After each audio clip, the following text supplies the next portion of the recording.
여러분 안녕하세요. 적폐신문고입니다.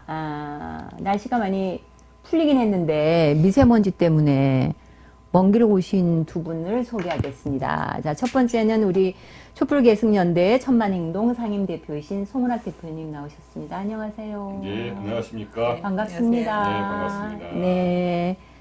자, 그러면 그 다음에는 우리 또 한 다른 패널분 사단법인 광개토대제 기념사업회 박형규 이사장님 나오셨습니다. 네, 적폐신문에 초대해 주셔서 감사합니다. 네, 이렇게 멀리 와주셔서 감사드리고요.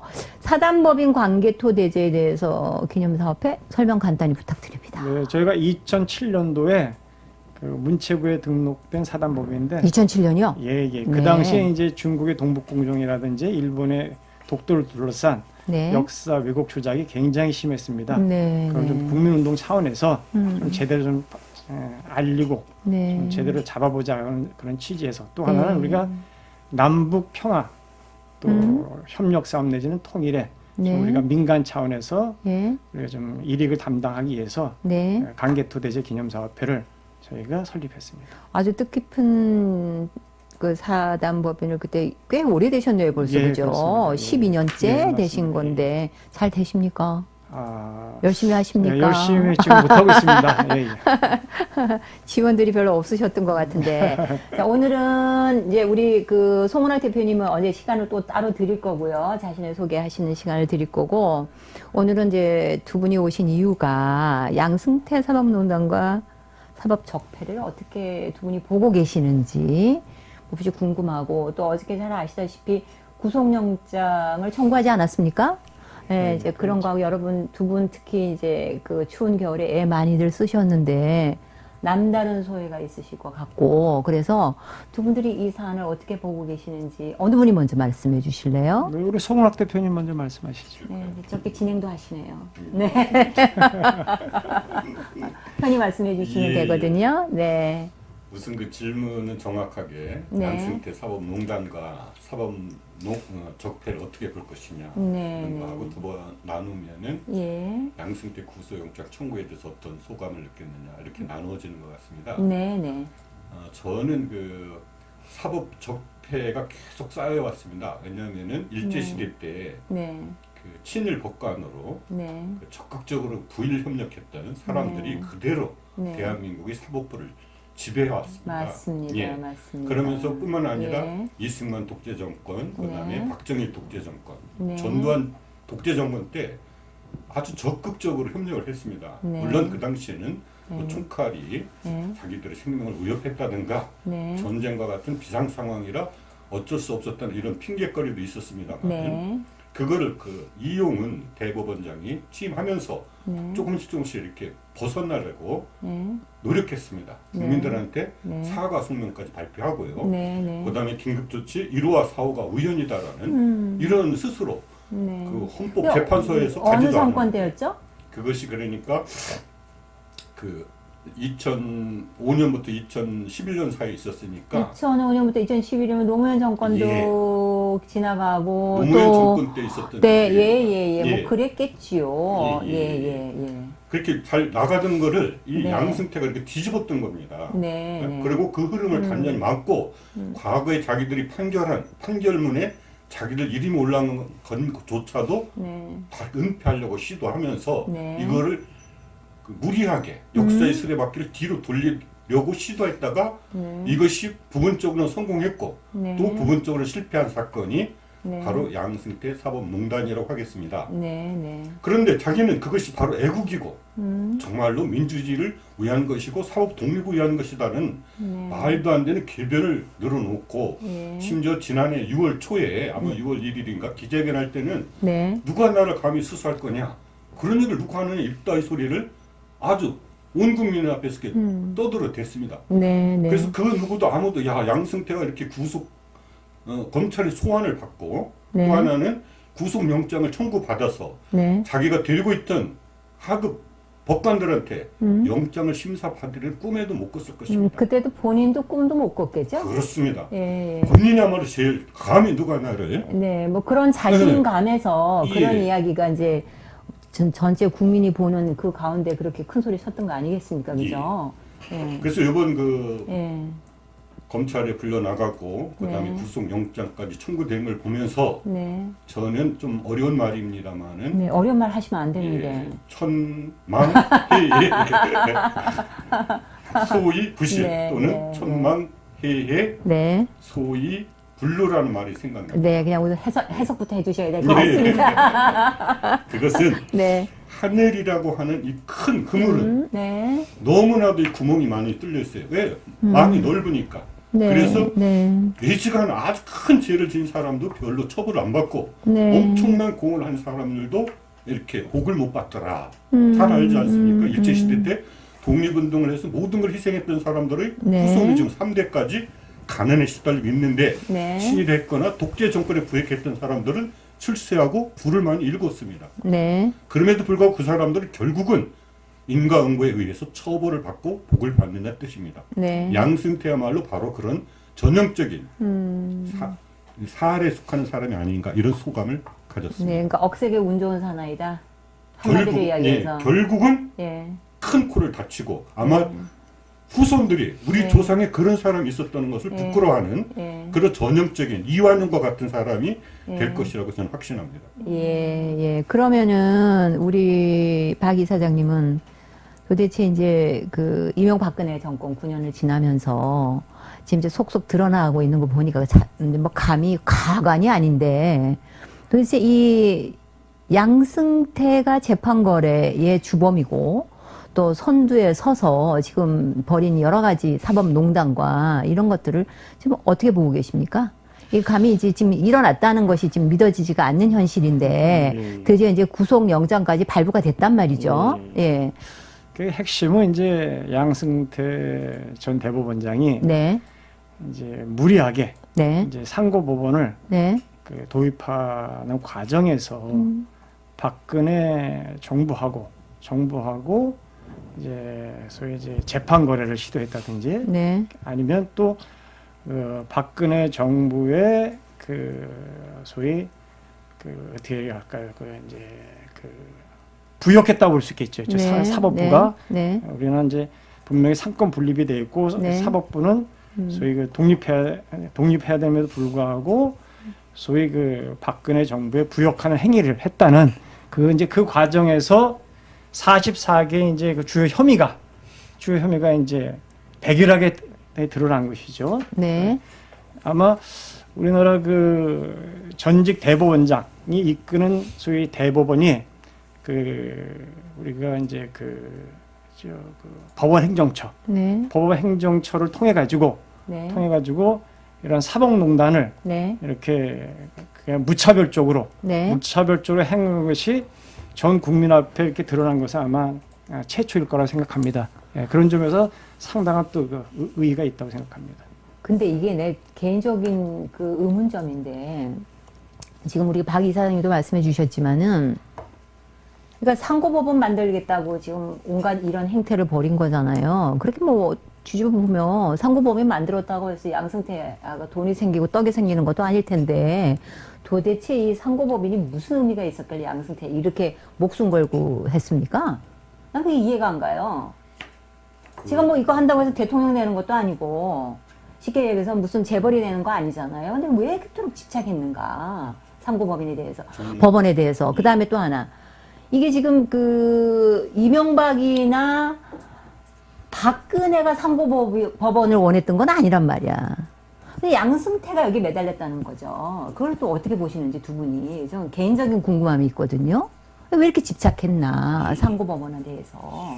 그 상고법원을 그 도입한다는 것은 그 보통 이제 부장급 고등법원 부장급 이상의 판사들은 국가에 의해서 차관으로 그 인정을 받습니다. 그래서 부장급 이상은요? 예, 고등법원.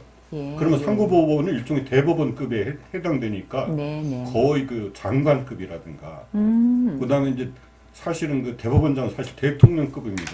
예를 들어서 그 퇴임해도 법원 내에서는 아닙니다. 국가적으로 이렇게 퇴임을 하더라도 대법원장은 대통령이 준하는 경호라든가 예우를 하도록 되어 있습니다.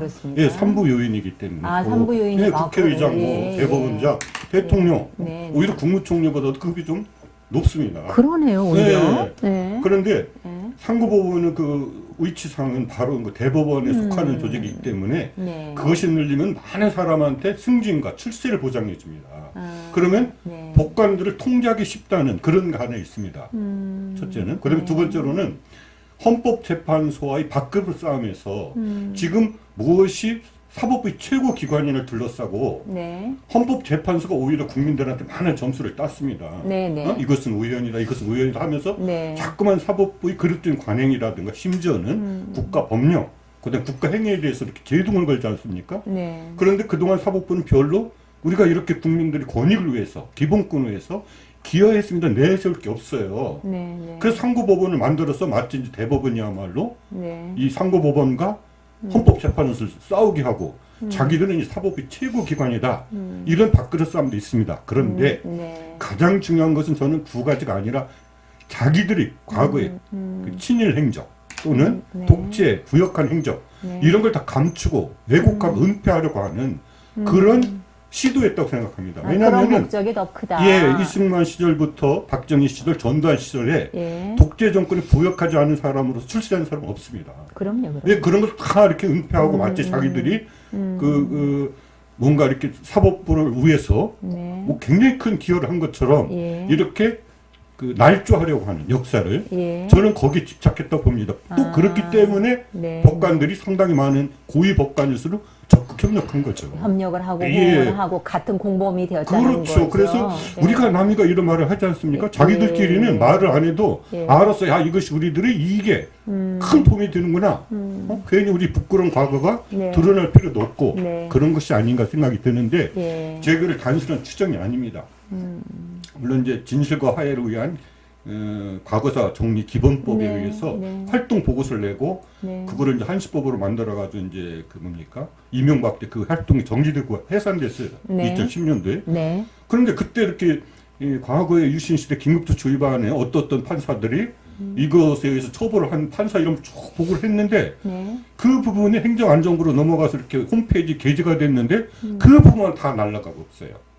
네. 그렇다고 역사가 감춰지지 않습니다. 그 당시 책자로 발행했는데 그 책자만 찾아봐도 나오는 거를 지금도 행정안전부는 그거를 그대로 복원하라 그래도 말을 안 들어고 있습니다. 왜 어떻게 해서 이것이 없어지는 자기도 모르겠고 이거를 일개 그 사무관이 어떻게 이걸 다시 복원시키느냐 예. 그걸 없앨 때는 무슨 사유가 있었을 것이라는 말도 안 되는 소리를 하고 있습니다. 저는 현재도 지금 그런 이야기 하고 있습니까? 예, 그렇습니다. 예. 이것이 바로 전형적인 관료들이고 네. 바로 그런데 앞장섰던 네. 그래서 저는 이제 이런 생각이 드는데 우리가 이제 보수 세력, 보수 집단과는 타협할 수 있습니다. 하지만 범죄 집단과는 결코 타협할 수 없어요. 그런 사람과 타협을 하면은 네. 결국은 자기들이 네. 범죄 행위를 합리화시키고 정당화시키기 위해서 역사를 네. 왜곡하게 됩니다. 네, 그런 거에 예. 염려가 되시다는 그런 앞제비가 저는 이번 양승태 사건으로 농축됐다고 합니다. 그러니까 그 배경에는 예.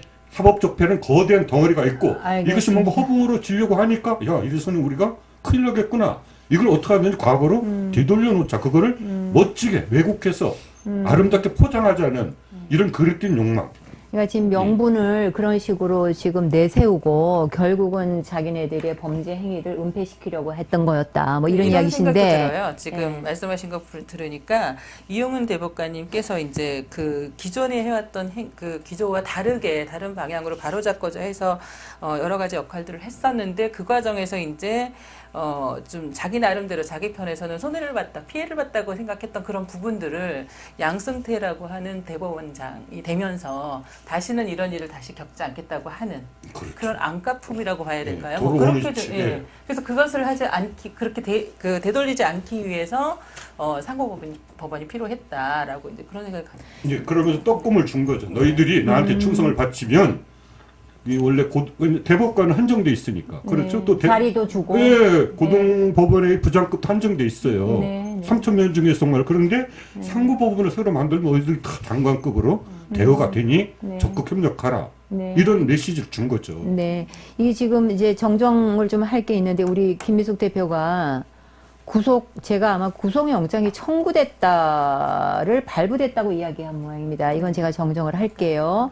지금 이제 두 분 조금 전에 말씀 나누니까 발부가 또 될 것이다 뭐 그렇게 추정하시긴 하는데 일단은 현재까지는 발부된 것이 아니고 청구되었다는 말씀 전해드리고요. 21일부터 22일 사이에 발부될 것이다 이렇게 보시는 겁니까? 영장 심사에 들어갑니다. 아, 심사에 들어가면 영장 예, 적어도 이제 그 260쪽에 달하는 강대한 그 신청서를 보지 않겠습니까? 네. 시간이 뭐 지금 걸리죠. 조사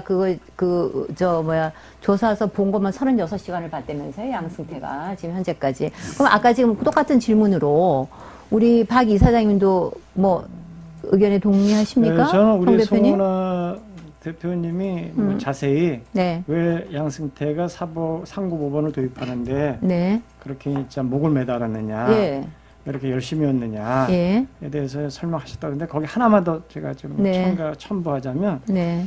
우리가 대법원에서 네. 그 다루는 상고 사건들이 굉장히 많거든요. 네. 이제 그러다 보니까 이제 상고법원을 통해서 일단 걸르면서 이제 대법원에서 소위 상고 사건을 좀 더 이렇게 부활을 덜 걸리게 하자. 네. 네. 그게 명분이었죠. 명분이었죠. 명분이었는데 네. 결국 뭐냐면 저는 이렇게 생각. 양승태가 자기 하나 치적을 남기고자 했습니다. 예, 그건 제 개인 생각이라 네. 예, 그런 주장을 하시는 분들이 많습니다. 네. 양승태가 만약 상고법원을 도입하게 되면 네. 이것은 그야말로 이거는 양승태의 진짜 이거는 뭐 엄청난 하나의 자기의 대법원장 재임 시에 양승태가 2011년도 이명박 정권 때부터 2017년 박근혜 정권 때까지 정부 때까지 대법원장 역임하지 않습니까? 네. 그러니까 우리나라 대법원장들이 뭐 수없이 있었지만 아니 임기가 없어요? 이 사람들 임기 있잖아요. 임기가 있죠. 6년. 예, 6년 동안 한 거군요. 예, 6년. 예, 이명박 정권 때부터. 그래서 근데 우리가 대법원장 하면 예를 들면 이용훈 대법원장이다. 민주정부하에서의 대법원장 그 사람이 치적이 뭐지? 우리가 생각나는 게 없지 않습니까? 없죠. 마찬가지인데 이제 양승태가 만약에 상고법원을 도입하게 되면 네. 그건 엄청난 치적이 되는 거죠. 적어도 사법 세계에서 그렇죠.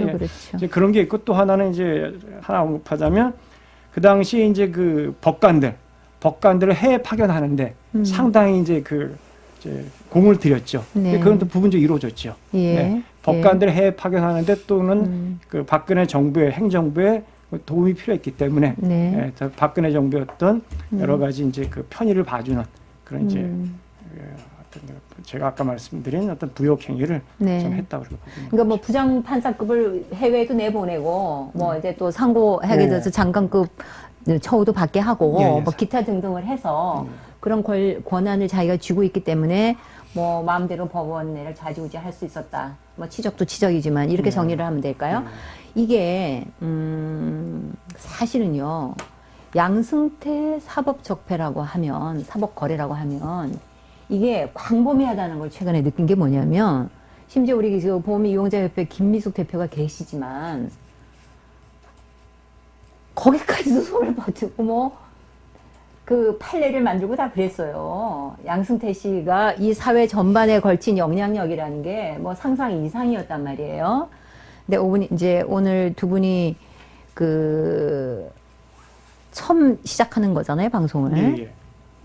앞으로 이제 지속적으로 이게 이제 심지어 제가 그 말씀 드린 이유는 나중에 그 보험 관련 또 사법 적폐에 대해서도 우리 김미숙 대표님도 하실 말씀 많으실 텐데 사회 전반에 걸친 거기 때문에 이건 뭐 1, 2회로 끝날 것이 아니고 생활 적폐와 관련되어져 사법 적폐가 쌓이다 보니까 뭐 광범위합니다, 범위가. 그래서 이거를 이제 오늘은 그냥 소개하는 정도로.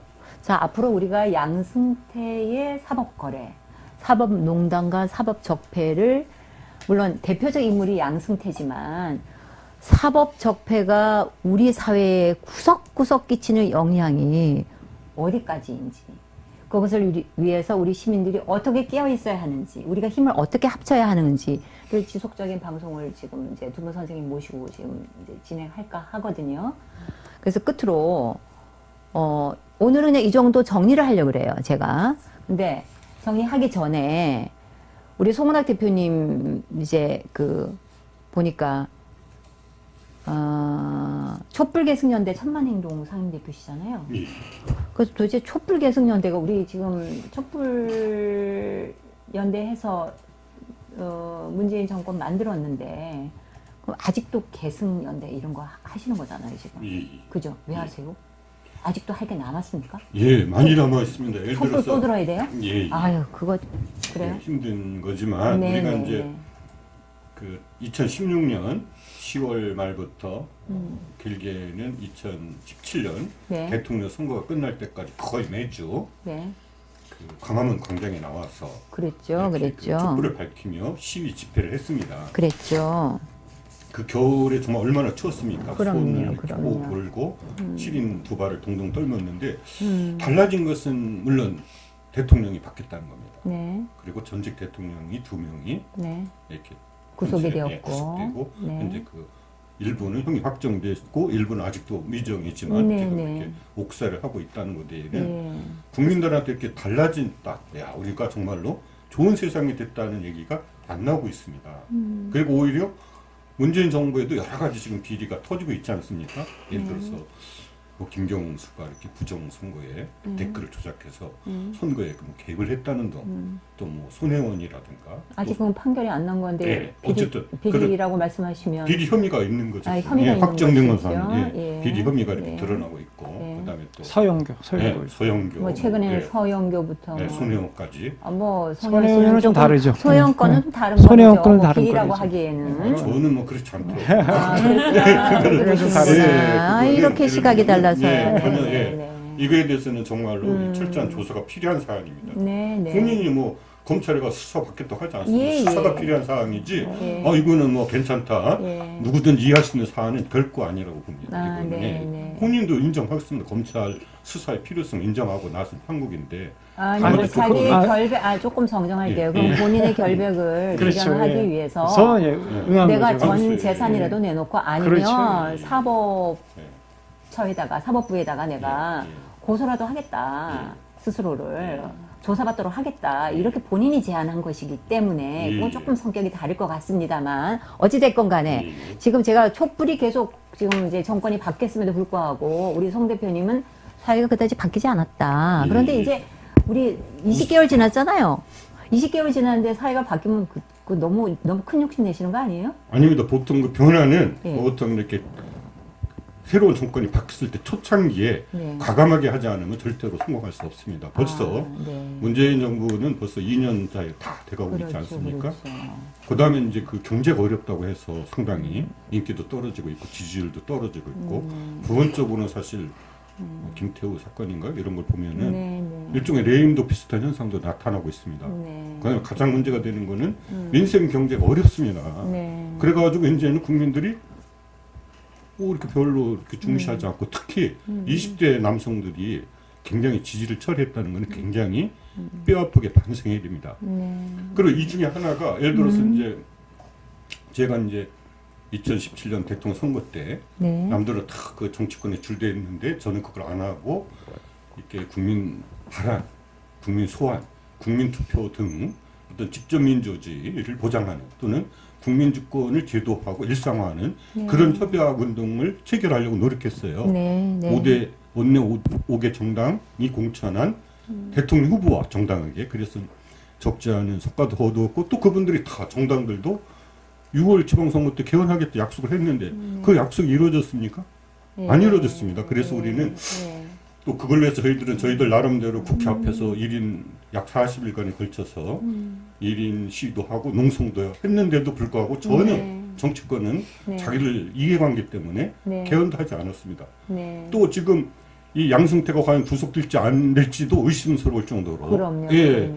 이렇게 그 적폐청산도 현재로서는 네. 상당히 한계에 부딪힌 이런 상황입니다. 네. 그리고 네. 대부분 추측하기는 양승태가 구속이 안 되고 형식적으로는 기소는 되겠으나 네. 안 되고 또 이거를 고비로 해서 네. 이제 경제를 살려야 된다 이런 논리로 네. 더 이상 적폐청산 운동을 하지 않을 거라는 네. 광범위한 국민들의 그 추정이 있습니다. 네. 네. 그래서 저희들은 그래서 적폐청산이 계속 이루어져야 되고 네. 또 하나는 그 비핵 평화가 이루어져야 되고 네. 그다음에 국민이 개헌할 수 있는 이 권리가 네. 보장돼야 됩니다. 네. 이것이 박정희가 유신헌법을 만들면서도 아니 그 삼선 개헌할 때까지도 이것을 이렇게 하고 했는데 유신헌법 때 이거를 박탈해 갔어요. 네. 유신헌법을 만들면 74년도에.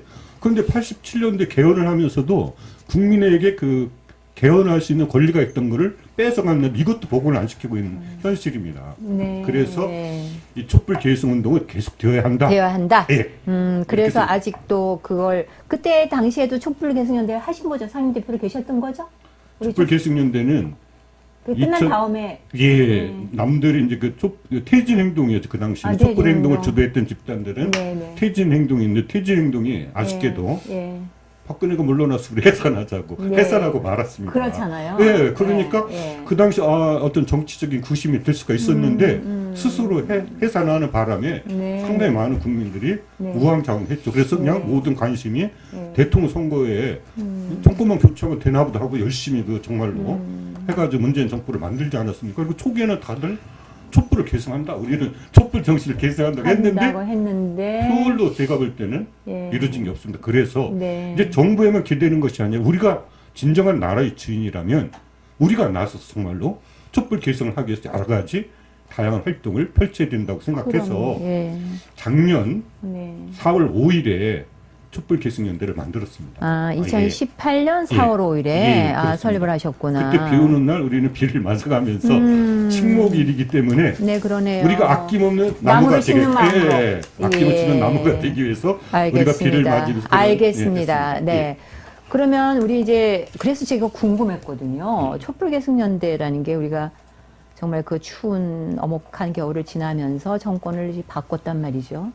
근데 뭐 체감하는 게 좀 미미하다 이런 건 다 일반적인 이야기인데 촛불 계승연대를 언제 만드셨나 그리고 이렇게 주로 하는 건 뭔가 이게 궁금했고요. 말씀 잘 들었습니다. 하나 더 보충할까요? 네. 저희들이 촛불 계승연대를 만들고 얼마 되지 않아서 양승태 말로만 들던 양승태가 이 법관들에 대한 블랙리스트를 만들고 인사상 불이익을 줬다는 의혹이 언론에 폭로되기 시작했습니다. 그때 우리는 이 대법원 앞에 가서 바로 기자회견을 하고 양승태 수사를 의뢰했습니다. 그래서 단순하게 대법원은 그 인적 청산만 이렇게 요구하는 사람이 많아요.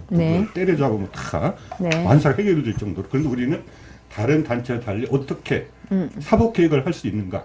그동안 이렇게 쭉 찌들어 있는 이 사법조폐를 어떻게 씻어내고 정말로 국민의 기본권을 보장하고 법치주의와 사법정의를 회복시킬 수 있는 그러한 사법제도가 무엇인가에 대한 일련의 제안을 했고 그런 활동은 계속되어 왔습니다. 그리고 이제 물론 저희들이 이 사법조폐로 해서 가장 앞장서 싸웠다고 말하지는 않습니다. 2014년 11월 14일부터 긴급조치 9호 투옥돼서 고생했던 사람들이 민사소송에서 패소하는 사건이 벌어집니다. 그분들이 계속 그 대법원 헌재 앞에 가서 1인 시를 계속 해왔습니다. 그리고 두 번째로는 그 당시에는 양승태 구속 의용단으로 돼 있고 지금은 이름을 21세기 조선의열단으로 바꿨는데 그분들이 양승태 집 앞 가서 21세기 조선의열단 의열단 전 최초 이름은 양승태 구속 의용단이었습니다. 그런데 그것이 이름을 바꾸고 이제 그 양승태 집 앞에 가서 농성을 하고 또 대법원 앞에서 농성을 하면서 매주 토요일 또 집회를 했습니다. 그런 것들 힘이 돼가지고 사법농단 대응 시국회의란 제가 알기로는 180여 개 단체들이 모여있는 그런 회의가 있습니다. 저희들도 물론 거기에 참여하고 있고요. 그래서 저희들은 경우에 따라서는 이런 또 사법농단에 의해서 피해를 본 단체들이 꽤 있습니다. 30몇 개 정도가 있는데 그거는 뭐 좀 구체적인 건 다음에 좀 이야기해 주시면 그런 되겠고요. 쪽하고 여러 가지 다양한 활동을 통해서 이렇게 양승태를 검찰이 소환하도록 만들었고 또 구속영장을 청구하고 만들었다고 생각합니다. 알겠습니다. 큰일을 하셨고 고생하셨고요. 앞으로 계속 고생하셔야 되겠는데 자 그렇게 되면 이제 지속적인 방송이 이어져야 하니까 오늘은 우리 그 송 대표님 말씀 듣고 그런데 이제 지금 보니까 그 양승태 그 구속 혐의가 한 44개나 되더라고요. 그렇죠. 참 어마어마하던데 숫자가 깜짝 놀랐어요 저는. 이게 진짜 총집합제 같은 분이신데 이분이 앞으로 이제 여기에 대해서 우리가 방송을 진행하면서 하나하나 다 혐의의 점에 대해서 이야기하게 될지 안 되겠지 그거는 뭐 두 분이 의논하셔서 우리가 콘티를 짜면 될 텐데 우선 앞으로 어떠한 걸 중점적으로 가장 중요한 것들 한 3가지 정도만 혐의를 그 혐의 44개 혐의 중에 가장 우리가 잊지 말아야 할 그 다음에 우리가 이제 그 문제 인식해야 될 혐의가 어떤 것인지 한 두세 개 정도 우리 박 대표님 설명해 주실 수 있을까요? 예, 저는 그 서너 개로 이제 지적할 수 있겠지만 저는 그 전에 제가 꼭 여기서 하고 싶은 이야기가 있습니다. 예. 이제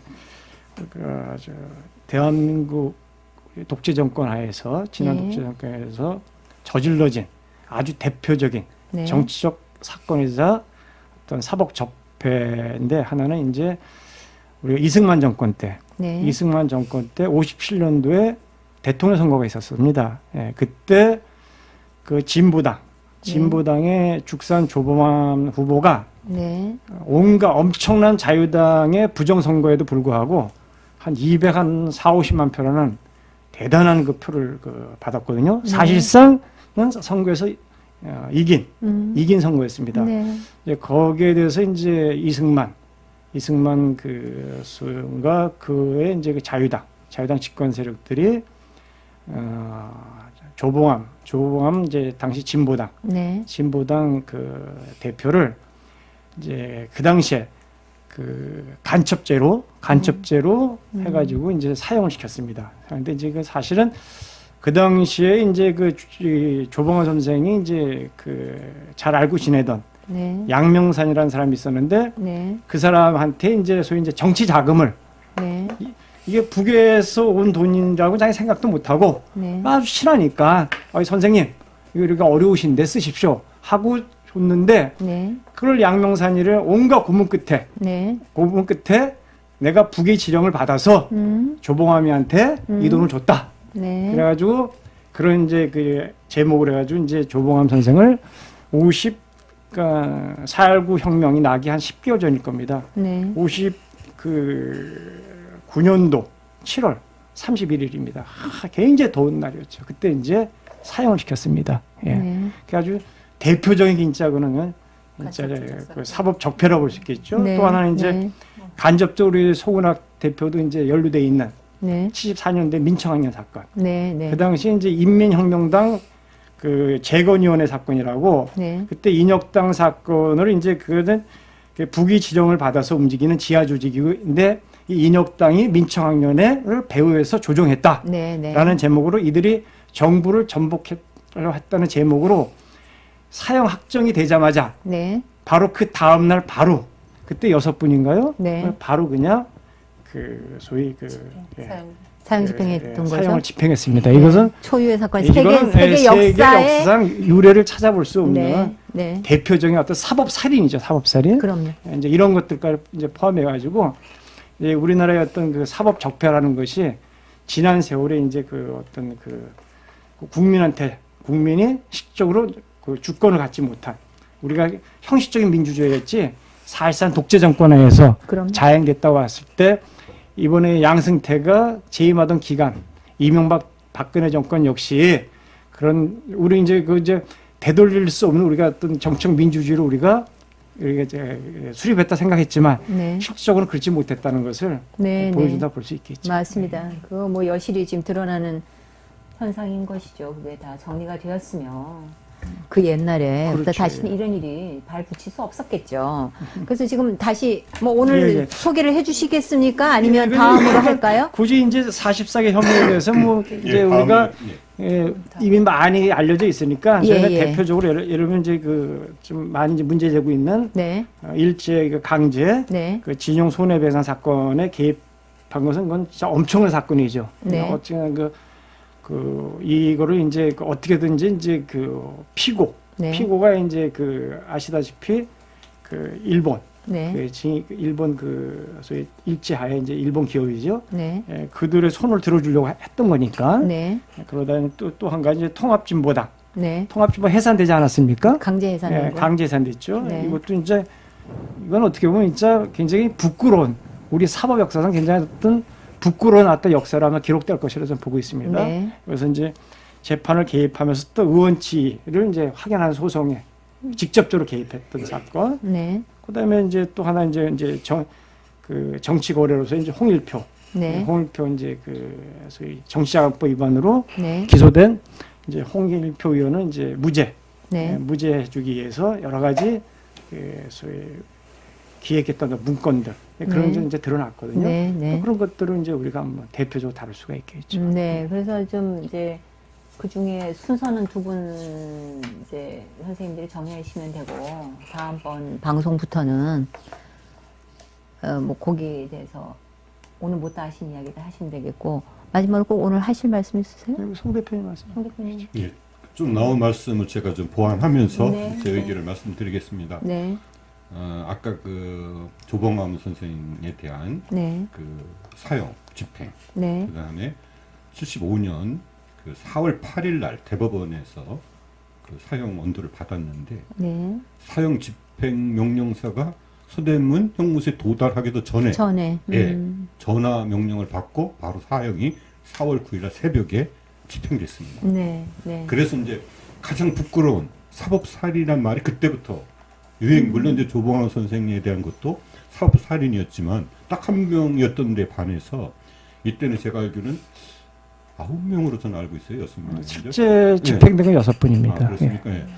그래가지고 이 사법살인이라는 용어를 갖고 있는 우리나라에서 네. 아주 부끄러운 역사를 갖고 있습니다. 네. 이렇게 이 사법농단이라는 이 모든 부끄러운 역사를 우리가 물론 과거를 우리가 되돌릴 수는 없습니다. 과거로 돌아가서 되돌릴 수만 이런 걸 정확하게 역사적으로 기록하고 평가하고 앞으로 이런 불행한 일이 더 이상 반복되지 않도록 노력하는데 앞장서야 될 이 사법부가 그런 걸 다 깔아뭉개고 원우치 하려고 하는 이런 것이 바로 이번 사법농단 사태의 핵심이라고 저는 봅니다. 그래서 과거에 이 사법부가 깨끗했다면 그런 부끄러운 역사가 없었다면 이런 일은 꿈꿀 수도 없는 거죠. 자기 말 맞다나 양승태 스스로가 법과 뭐 상식과 양심을 가진 사람이라면 전혀 꿈꿀 수도 없다 그러지 않았습니까? 그런데 이 사람은 국민 앞에 완전한 새빨간 거짓말을 했다는 것이 드러났고 완전하게 오리발에 내밀었다는 것도 이거 드러났습니다. 바로 이렇기 때문에 저는 이런 생각을 많이 해봤어요. 정말로 민주주의를 지키는 게 무엇인가? 법치주의를 지키는 게 무엇인가? 그거는 판관들에게 맡겨서 될 일도 아니고 또 국회의원들한테 맡길 일도 아니고 대통령이나 장관들에게 맡길 일도 아니다. 이 내가 주권자다. 내가 나라의 주인이다. 이런 생각으로 똘똘 뭉쳐가지고 우리는 끊임없이 국정과 관료들과 그 사람들이 선출직이건 임명직이든 끊임없이 감시하고 견제하고 또 당당하게 이런 재판이건 입법이건 행정에 참여를 요구하는 그런 깨어있는 국민들이 힘을 합칠 때만이 저는 민주주의가 전진할 수 있다고 믿습니다. 바로 이런 의미에서 우리는 그중에 한 부분이겠지만은 이 적폐의 청산후에서 어떻게 하면 이런 제도를 우리가 뜯어 고쳐서 단순하게 사람들을 처벌하는 것이 아니라 처벌하면 또 납니다. 그런 사람들이 이 과거를 철저하게 성찰하면서 정말로 새로운 제도를 만들고 국민들이 거기에 참여해서 단순하게 맡기면 안 됩니다. 더 이상 우리가 직접 참여하기 전에는 저는 해답이 없다고 생각합니다. 네, 그러면 끝으로 두 분께 질문 드리겠습니다. 이번에 양승태 구속영장 발부된다 안 된다? 된다. 내깁니다. 된다 안 된다? 예, 저도 된다고 봅니다. 예. 희망이십니까? 아니면 여러 가지 근거가 있으신 거죠?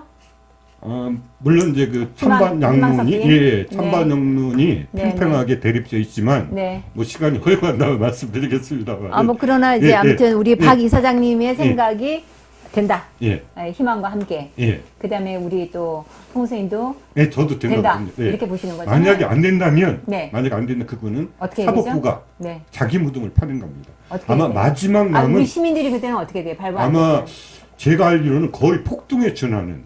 폭동에 준하는. 법원 앞에서 아마 그 연일 철야 농성 시위를 하겠다는 사람들이 많아요? 대기 중입니다. 제가 대기 중이에요? 이런 비상명령을 지금 내리면 내가 나서겠다는 사람이 제가 알기로는 많습니다. 꺼져가는 촛불을 다시 이거는 정말로 성난 민심에 기름 불씨를 던져주는 큰일 하는 거네. 그러면 양승태가 발부 안 되면 큰일 하는 거네. 우리 김 대표 말씀대로 꺼져가는 촛불을 다시 일으키는 그런 큰 역사적 소명. 기름을 붓는 격이지. 다시 양승태가 기름 역할을 한다는 건데. 헌법재판소가 그 당시에 돼도 그 역사의 큰 흐름에서 뭐 의미가 있고 안 돼도 기름을 붓는 의미가 있는 거네. 그죠? 이미 역사의 법정에서는 양승태는 만고 죄인으로 낙인시켜 있습니다. 알겠습니다. 이 엄연한 현실을 법관들이 좁은 얄량한 전문 지식으로 알겠습니다. 예, 구속영장을 발표를 하지 않는다든가 네. 뭐 실형을 언도하지 않는다 하면은 네. 아마도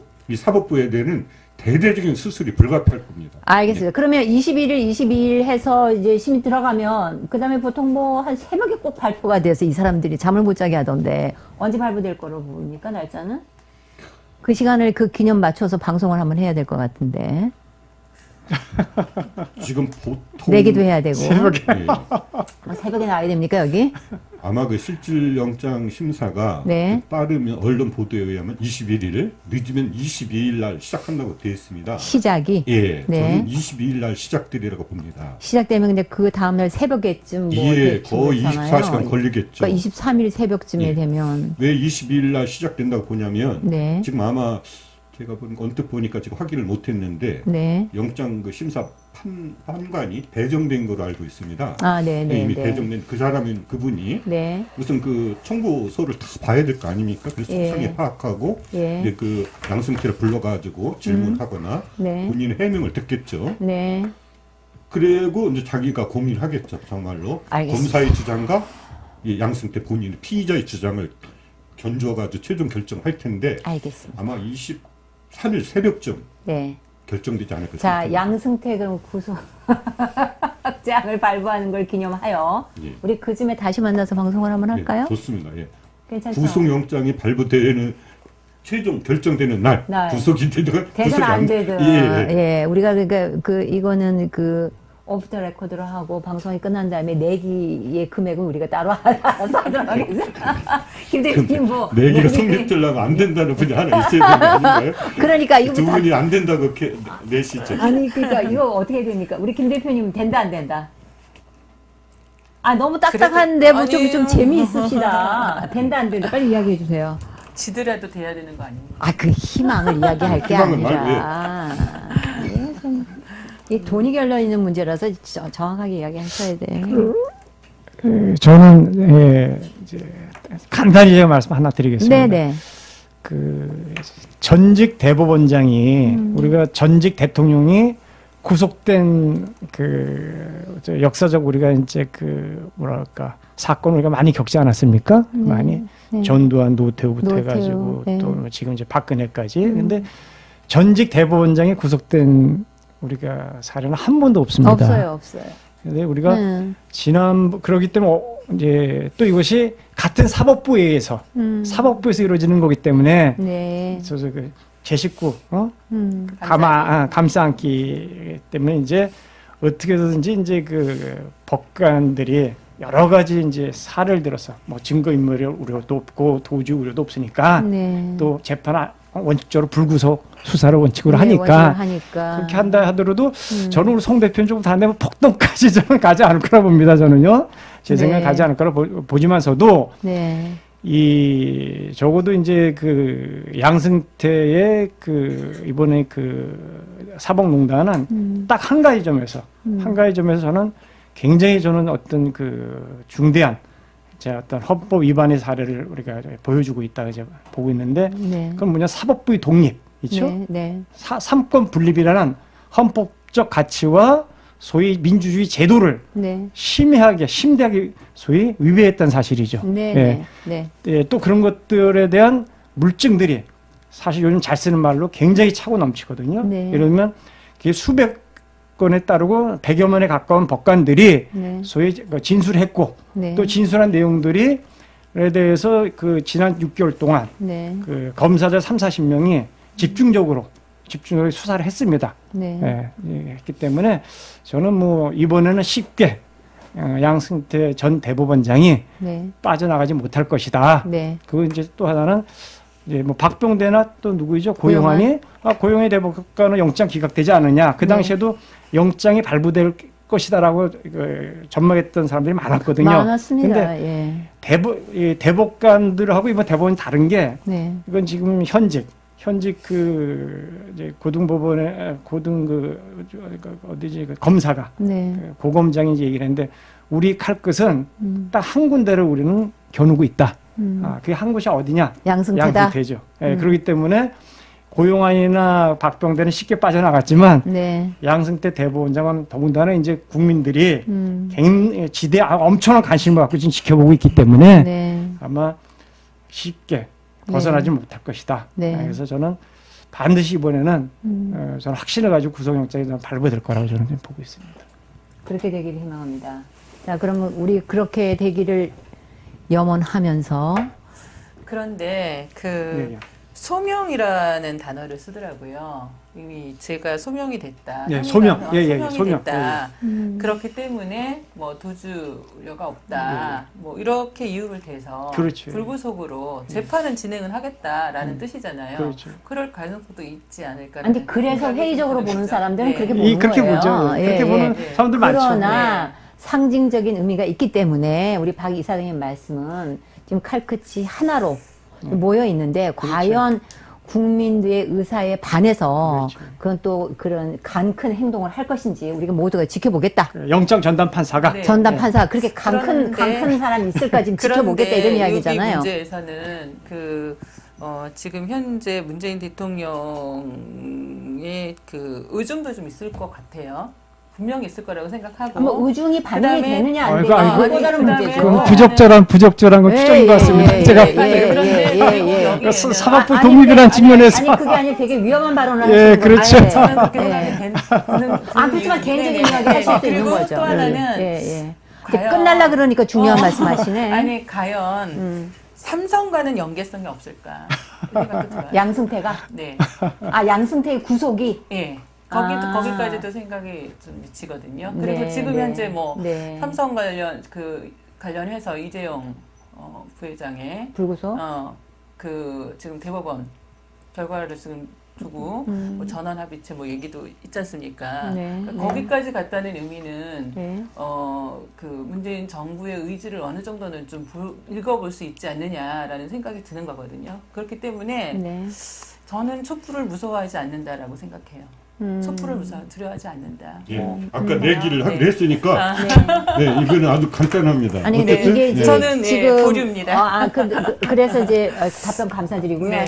정말 성실하십니다. 우리 김미수 대표님이 이제 마지막 방점을 아주 위험한 발언으로 마무리해 주셨는데 이건 어디까지나 뭐 개인적인 의견이시니까 충분히 말씀하실 수 있고요. 거기서 또 삼성 연루설까지도 네. 말씀해 주셨으니까 자 양승태 사법농단이 도대체 어디까지 진행되는지 우리 모두가 지켜보도록 하겠습니다. 예, 오늘 방송 감사드립니다. 네. 네. 오늘 반갑습니다. 예. 네.